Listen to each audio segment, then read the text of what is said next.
My neighbor thought it was hilarious to blast illegal commercial grade fireworks in the middle of our street at 2 a.m.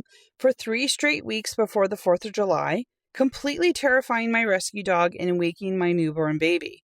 When I begged him to stop, he laughed in my face and told me to move out of the country if I hated freedom. So I launched a covert zoning war that completely destroyed his illegal home business and cost him thousands of dollars right before the holiday weekend. Get comfortable, because I am giving you the entire massive saga from start to finish with absolutely zero cliffhangers. To give you a background, my husband and I bought our first house a couple of years ago. We have a highly anxious rescue dog who is terrified of loud noises, and at the time of this story, we had a brand new 4-month-old baby girl who was finally, blessedly starting to sleep through the night. Our next door neighbor, let's call him Chad, was a textbook toxic alpha male stereotype. He ran a commercial landscaping business, drove a massively lifted truck, and loved to let everyone know he could do whatever he wanted on his property. Starting around the middle of June, Chad decided the 4th of July wasn't just a holiday, it was a month-long lifestyle. Every single night around 1 or 2 a.m., Chad and his buddies would get out in the center of our residential street and launch massive, illegal aerial display fireworks, the kind that shake the windows of the entire block. Every single night, our rescue dog would start shaking and crying in the bathroom, and our newborn baby would wake up screaming in terror. My husband and I were completely sleep-deprived and living in a state of constant anxiety. After about a week of this, I decided to walk over during the day to have a polite, neighborly conversation. I saw Chad working on his truck in his driveway, walked up and said, "Hey, Chad, I totally get wanting to celebrate the holiday, but the 2 a.m. explosive fireworks are really rough on our newborn baby and our dog. Is there any way you could limit the big displays to just the actual 4th of July weekend, or at least cut them off by 10 p.m.? Chad looked at me, smirked, and let out a loud laugh. He turned on his friend and said, "Hey, look, the fun police is here." Then he looked back at me and said, "Listen, sweetheart, this is America. It's the month of freedom. If you and your sensitive baby can't handle a little patriotism, maybe you should move to Canada. I'm going to light my fireworks whenever I feel like it." I stood there feeling the heat rise in my face, and I realized right then and there being reasonable was a complete waste of breath with this guy. He didn't care about community. He didn't care about a baby. He just wanted to be a bully. I smiled, nodded, and said, "Okay, Chad, thanks for letting me know where you stand." I tried playing by the rules at first. I called the non-emergency police line, but by the time the cops would drive out to our neighborhood, Chad and his friends had already gone back inside, leaving nothing but trash in the street. The city was moving too slowly, so I decided to launch my own covert operation. I knew that Chad ran his commercial landscaping business out of his residential home.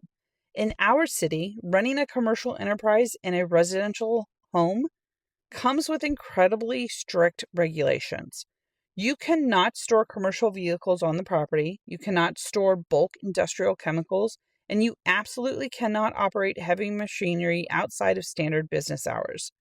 For the next 2 weeks, while Chad was busy planning his massive July 4th fireworks finale, I became a meticulous detective.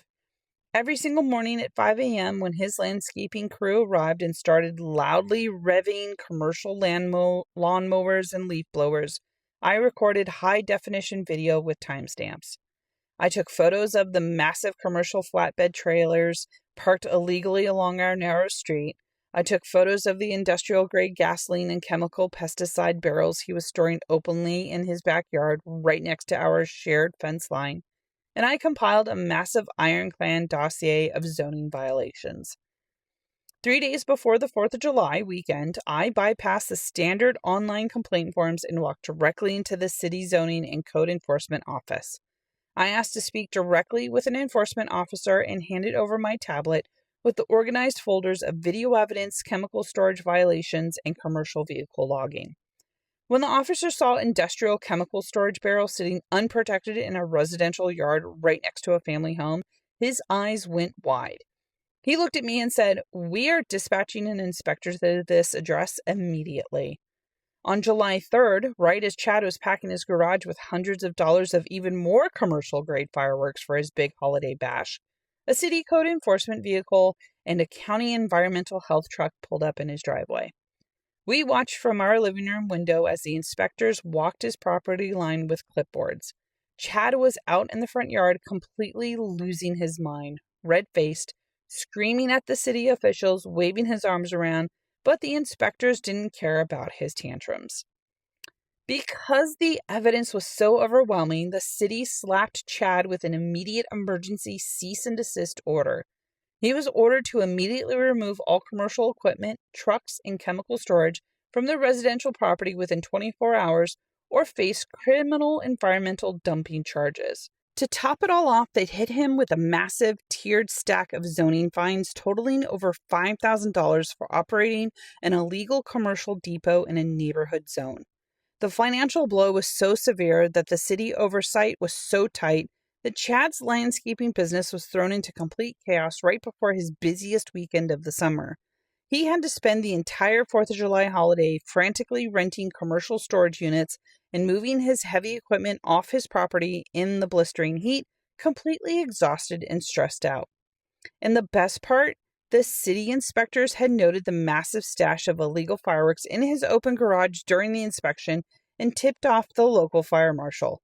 A fire marshal vehicle sat parked at the end of our block for the entire holiday weekend. For the first time since we moved into that house, the night of the 4th of July was completely, beautifully silent. Our dog slept soundly on her bed, our newborn baby girl slept peacefully through the entire night, and Chad didn't light a single sparkler. If someone tells you to move to Canada because you want your baby to sleep, sometimes you just have to use the local city codes to bring a little freedom to your own front yard.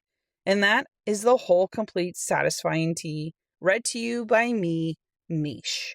If you like to hear more of these types of stories, make sure to follow the channel because I post daily for y'all. See you in the next video.